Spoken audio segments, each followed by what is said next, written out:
Hello guys! Gagawa na naman pala kami ng card trunk surprise.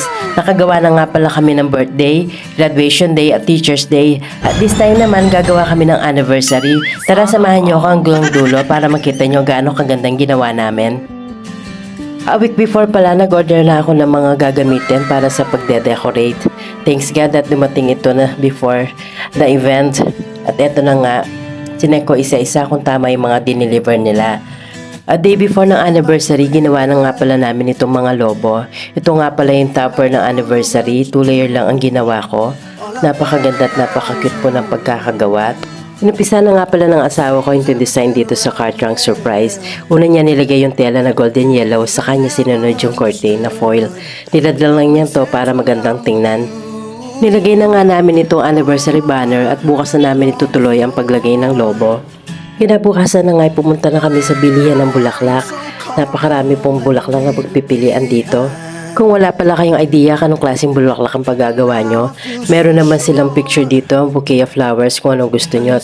Depende sa budget nyo. Napakamahal po na po talaga ng mga bulaklak ngayon. Kaya kung akong tatanungin, mas gusto ko pang bigyan na lang ako ng 25 kilos. Saka price, meron pag nandyan na pala at nagbibigay sa'yo ng bulaklak, hindi ka na hindi.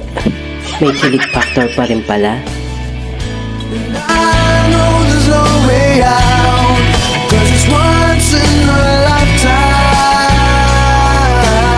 At ito na po yung final look ng ating decoration. Nilagay niya rin po yung bulaklak. Nilagay na rin niya yung kanyang mga regalo. Siguradong matutuwa at masusurprise ang kanyang girlfriend sa ginawa niyang ito. Kala ng girl may lalagay lang sila sa likod ng sasakyan, ngunit nang ito'y buksan, laking gulat niya.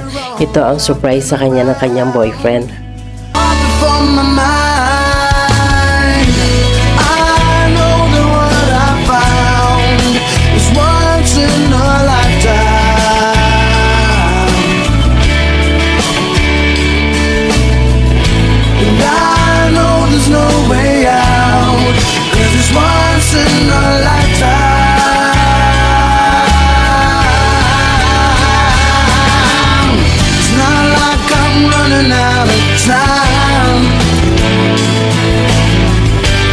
Taking everything in stride.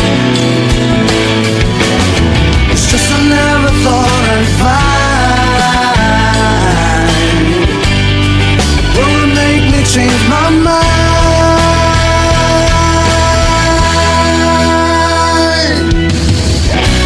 I know that what I found is once in a lifetime.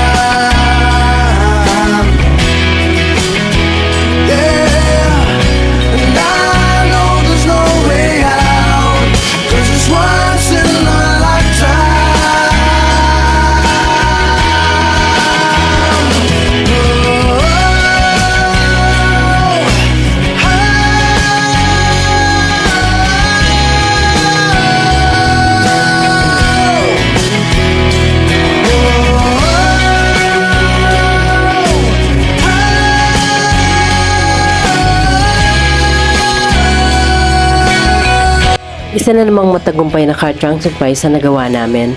Malay mo sa susunod ikaw namang ang surprise namin. Please like, follow, and share. Don't skip the ads. Thanks for watching.